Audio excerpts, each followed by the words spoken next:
এই আমার চ্যানেলে সবাইকে স্বাগতম। আশা করি তোমরা ভালো আছো কি খারাপ আছো জানি না, তবে আজকের ক্লাসটা দেখো। এটা ক্লাস 11-এর ছোট ছোট বাচ্চাদের জন্য, যারা সেপ্টেম্বর মাসে পরীক্ষা দিবে তাদের জন্য। আমি অলরেডি একটা সাজেশন দিয়েছি, আর যেখান থেকে 24টা কোশ্চেন আসবে সেটা হলো ইন্ডিয়ান ফিলোসফি থেকে, এবং ইউনিট 2 অর্থাৎ ওয়েস্টার্ন ফিলোসফি থেকে তোমাদের 16টা কোশ্চেন হবে। অর্থাৎ 16টা কোশ্চেন ইন দ্যাট সেন্স, মানে সেখানে 16 কোশ্চেন মানে 16 মার্ক, অর্থাৎ প্রত্যেকটা কোশ্চেনে 1 নম্বর করে। তো আমি এখান থেকে কোথা থেকে কোশ্চেন হতে পারে তার পরিপ্রেক্ষিতে আমি কয়েকটা কথা তোমাদের বলছি, সাজেশন ওরিয়েন্টেড কথা। ওই জায়গাগুলো পড়ে গেলে আমার বিশ্বাস কোশ্চেন ওরা যেখান থেকে করুক না কেন 80% তোমরা কমন পেতেই পারো। ওকে, তো চলো আমার ক্লাসটা দেখো, এবং লিখে রাখো, পারলে খাতায় লিখে রাখবে যে জায়গাগুলোর কথা আমি বলছি, এবং ওই জায়গাগুলোকে একটু ভালো করে পড়ে যাবে। ওকে, সেখান থেকে যে টাইপের কোশ্চেন দিক না কেন তোমরা যেন সেই কোশ্চেনটা অ্যান্সার করে আসতে পারো। এবং আমার বিশ্বাস যে যে জায়গাগুলোকে আমি ইন্ডিকেট করছি সেই জায়গাগুলো থেকে স্যাররা কোশ্চেন করবে। তা আমরা জানোই যে এখন এই ক্লাস 11-এর কোশ্চেন করার দায়িত্বটা টিচারদের হাতে দিয়েছে। আর তোমরা যেহেতু ছোট বাচ্চা, তো তোমাদের একদম বিশাল কোনো কঠিন কোশ্চেন দিবে না, কারণ তোমাদেরকে ফিলোসফি সম্পর্কে জানাটাই হলো এই যে সিলেবাস, সেই সিলেবাসের প্রধান লক্ষ্য। হ্যাঁ, যে ফিলোসফি কি, ফিলোসফি কেন, ফিলোসফি কারা ফিলোসফার কারা নয়, এগুলো সম্পর্কে কথা বলা, বুঝতে পারলে?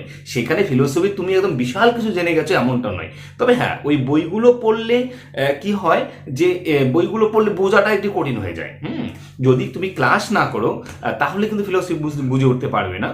কিন্তু এটাও সত্যি কথা যে ফিলোসফি যে নতুন সিলেবাসটা হয়েছে সেই সিলেবাসে পুরো বোঝার একটা ব্যাপার আছে। হ্যাঁ, যাতে যে বোঝাটা তোমার জীবন পথে কাজে লাগে, বুঝতে পারলে? তো আমার তো সেই সময়টুকু হয়নি যে আমি বোঝাবো বলে কথা দিয়েছিলাম, কিন্তু হয়নি। কিন্তু আমি তোমাদের একটা সাজেশন দিচ্ছি, ওই জায়গাগুলো একটু পড়ো, তোমার টিচারদেরকেও বলো যে স্যার এই জায়গাগুলো একটু বুঝিয়ে দিন আমাদের। হ্যাঁ, আশা করি তোমাদের ভালো হবে। হ্যাঁ, চলো তাহলে আমার সাজেশনটা দেখো। আর দেখার সময় তোমাদের যে মোবাইলটা আছে সেটা ফ্ল্যাট করে নেবে, তাহলে আমি যে স্লাইডগুলো শো করাই সেই স্লাইডগুলো তোমরা স্পষ্ট করে তোমাদের কাছে ভিজিবল হবে, বুঝতে পারছো? চলো তাহলে একটু স্লাইডটা দেখো। দেখো এখন রাত্রি অনেক গভীর। হ্যাঁ, সম্ভবত আমাকে মনে হয় আমি ঠিকমতো ভিজিবল হচ্ছি না, তবে তারপরে দেখার চেষ্টা করো। কারণ লাইটের আমার খুব একটা ভালো কন্ডিশন নেই, কিন্তু লাইট ক্যামেরা কোনো কিছুই আমার নেই, কিন্তু আমি চেষ্টা করি ভিডিও বানানোর জন্য। হ্যাঁ, এটা আমার চেষ্টার ফসল। তো দেখো এখানে যে বিষয়টা লেখা আছে, ফিলোসফি সাজেশন ক্লাস 11, অর্থাৎ ক্লাস 1 হয়ে গেছে, এটা ক্লাস 11। হ্যাঁ, সেমিস্টার 1 অর্থাৎ পার্ট 2, এটা পার্ট, বুঝতে পারলে? তো দেখো এখানে ইউনিট 2 যে কথাগুলো বলেছিলাম একটু আগে, সেই ইউনিট 2তে দেখবে যে টোটাল নাম্বার আছে 16, অর্থাৎ 16টা কোশ্চেন এখানে তোমাদের হবে। সেখানে কোন কোন বিষয় থেকে কোশ্চেন হবে এখানে দুটো ভাগ আছে। সেটা প্রথম যে ইউনিট 2-র ক্ষেত্রে যে প্রথম যে ভাগটা দর্শনের স্বরূপ এবং শাখা, তো এখান থেকে 6 নম্বর অর্থাৎ 6টা কোশ্চেন থাকবে। কোথা থেকে? দর্শনের স্বরূপ এবং দর্শনের শাখা থেকে। তো এখান থেকে তোমাকে কি পড়তে হবে? এখান থেকে তোমাদের মেইন টার্গেট হবে এই দর্শনের সংজ্ঞা। দর্শনের সংজ্ঞায় এই বিভিন্ন মানুষের তোমার পাবে, কেউ বিস্ময় থেকে দর্শনের সৃষ্টি, কেউ বলে সংশয় থেকে সৃষ্টি। ওই কথাগুলো কোন কোন দার্শনিক কোন কোন সংজ্ঞা দিয়েছে সেটা একটু তোমরা দেখে নেবে, কারণ ওখান থেকে 1-2টো কোশ্চেন সেট করা যেতেই পারে।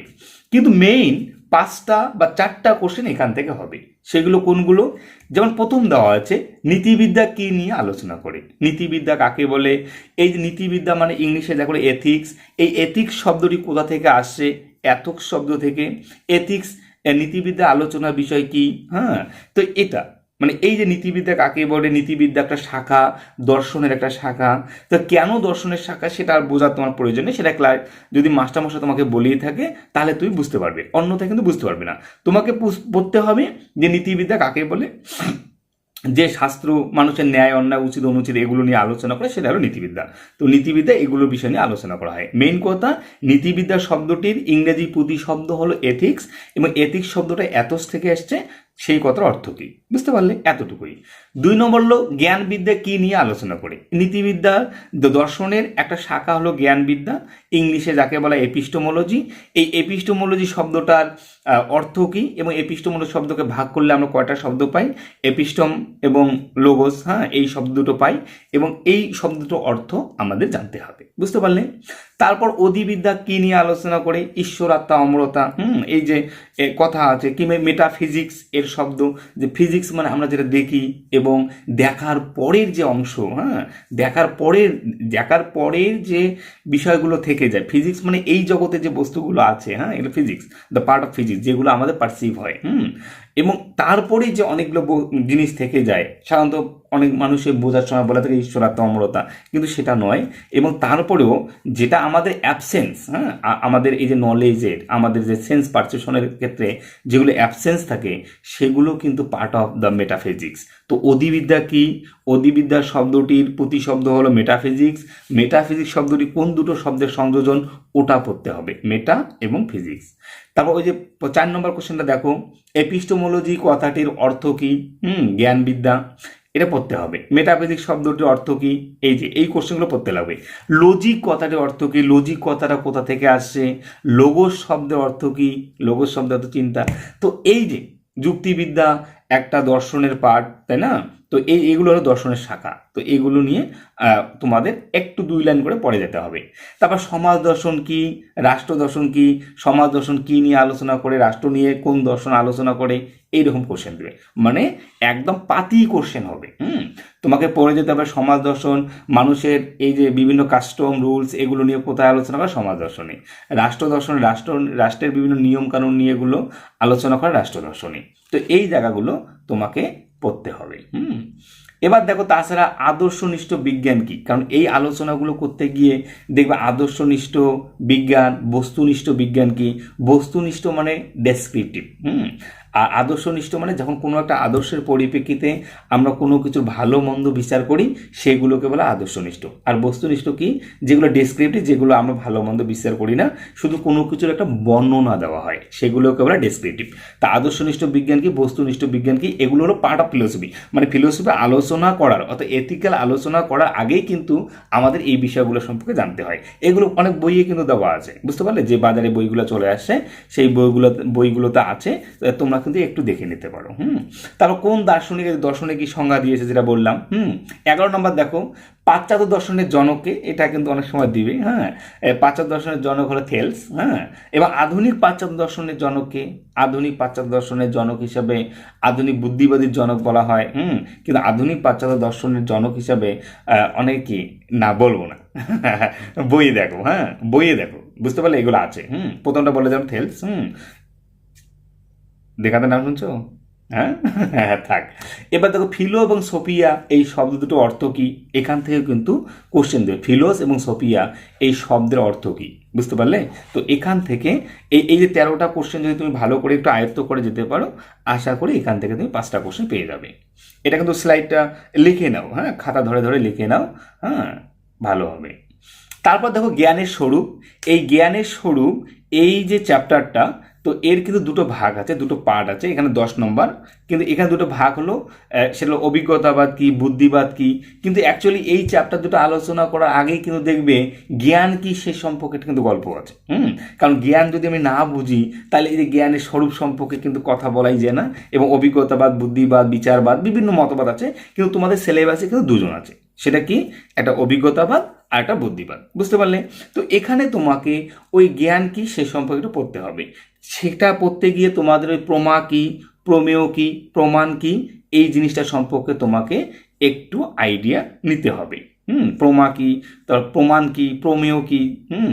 এবার দেখো, এইগুলো আলোচনা পড়ার পরেও একটা জিনিস মাথায় রাখবে, এই যে দর্শন আলোচনা তোমরা দেখবে, এই জানা কথাটি, জানা, জ্ঞান মানে এক ধরনের কিন্তু জানাই। তো এই জানা কথাটি দর্শনে কোন অর্থে ব্যবহৃত হয়, সেখানে 3টে অর্থ আছে, প্রপোজিশনাল সেন্স, স্কিল। তো প্রপোজিশনাল সেন্স অফ এই যে অর্থটা, যেটা বাচনিক অর্থ বলা হয়, সেই অর্থে জানা কি। তারপর দক্ষতা অর্থে জানা কি। তারপর পরিচিতি, অ্যাকুইন্টেন্স, নলেজ অফ অ্যাকুইন্টেন্স আমরা বলি, সে পরিচিতি অর্থে জানা কি। ওগুলো কিন্তু উদাহরণ দিয়ে দিয়ে তোমাকে একটা বলতে পারে যে এখানে কোন ধরনের জানা বলা হয়েছে, এটা পরিচিতিমূলক জানা কিংবা স্কিলফুল লার্নিং, সেটা সে স্কিল মানে স্কিল অফ নোয়িং, মানে সেটা দক্ষতা অর্থে জানা। তো ওই জানার যে 3টা ভাগ আছে সেটা কিন্তু তোমাকে পড়তে হবে, বুঝতে পারলে? ওখান থেকে কিন্তু একটা কোশ্চেন হবে। তারপর এখানে দেখো, এই যে এখানে যে অভিজ্ঞতাবাদ, হ্যাঁ, এই অভিজ্ঞতাবাদের মধ্যে কিন্তু একটা গল্প আছে। অভিজ্ঞতা বুদ্ধিবাদ তোমাদের সিলেবাসে আছে, এবং তার মধ্যে এই অভিজ্ঞতাবাদের মধ্যে কে চরমপন্থী, কে নরমপন্থী, কেন চরমপন্থী, কেন নরমপন্থী, ওটা পড়তে হবে না। এই যে কেন দিয়ে যদি বলা শুরু হয় তাহলে তোমরা বুঝতেই পারবে না, কারণ তোমরা এখনো ছোট। কিন্তু তোমাদের শুধু মনে রাখতে লাগবে যে এই মিল, হ্যাঁ, এরা চরমপন্থী, তারপর এই যে লক বার্কলে, এগুলো হলো নরমপন্থী। কেন নরমপন্থী সেগুলো হয়তো ক্লাসের মাস্টার মশাই যদি তোমাকে বুঝিয়ে থাকে তো বেশ ভালো, আর যদি না বুঝিয়ে থাকে তাহলে কে চরমপন্থী, কে নরমপন্থী, লক কোন, লক বার্কলে, হিউম, ওরা কোন শ্রেণীর মধ্যে পড়ে, ওই জায়গাগুলো একটু পড়ে যাবে, বুঝতে পারলে? এবার দেখো, এই যে 5 নম্বরটা কোশ্চেন ক্রিয়েট করছে, জন্মের সময় মানুষের মন থেকে সাদা কাগজের মতো, এরা জন লক বলেছে। এইটা কিন্তু দেয় প্রায় মাস্টারগুলো, এই কোশ্চেনটা কিন্তু দিয়ে দেয় পরীক্ষায়, কিন্তু এটা কিন্তু দিবে, দিবে মানে এটা পেয়ে যেতে পারো আর কি, বিভিন্ন মাস্টার এটা করে। হ্যাঁ, তারপরে যে সরল ধারণা কি, জটিল ধারণা কি, এগুলো কোথায় আছে? এগুলো লকের দর্শনে আছে। হ্যাঁ, ওই লক যখন জ্ঞান সম্পর্কে কথা বলেছেন তখন কিন্তু সরল ধারণা কাকে বলে এবং জটিল ধারণা কাকে বলে এগুলো পড়বে। এই যে মুখ্য গুণ, গৌণ গুণ, এটা কিন্তু তুমি নাও পড়তে পারো, কেননা এই মুখ্য গুণ, গৌণ গুণ কিন্তু লক যখন মেটাফিজিক্যাল ডিসকাশন করেছে এই তখন কিন্তু মুখ্য গুণে গৌণ গুণ আছে, কিন্তু তোমাদের সিলেবাসে কিন্তু মনে রাখবে যে জ্ঞানের স্বরূপ সম্পর্কে কথা বলা আছে, বুঝতে পারলে? তো সরল ধারণা, জটিল ধারণা যদি ভালো করে বুঝতে পারো তাহলে তুমি মুখ্য গুণ, গৌণ গুণও পড়বে। কিন্তু তোমাদের এই যে বইগুলো আছে না, সেই বইয়ে তোমরা দেখবে যে অনেকগুলো বিষয় এলোমেলো করে দেওয়া আছে, হ্যাঁ, যেটা বুঝে ওটা খুবই কঠিন কাজ। এবং সত্যি স্কুল গিয়ে টিচারের মানে কোনো একটা বক্তব্য শোনার খুব দরকার, মানে ক্লাস শোনার খুব দরকার। আর অন্যথায় কিন্তু এই অন্য সাবজেক্ট বুঝতে পারো, কিন্তু ফিলোসফি বোঝা কঠিন আছে। আর এখন যে সিলেবাস, সেই সিলেবাসে তোমাকে বুঝতে হবে ভাই। এবং কেন বুঝতে হবে সেটা আমি ক্লাস নিয়েছিলাম। এবার দেখো, তারপর দেখো তোমাদের ডেভিড হিউমের যে মুদ্রণ কি, ধারণা কি, হ্যাঁ, এটা কিন্তু তোমাদের দিতেই পারে।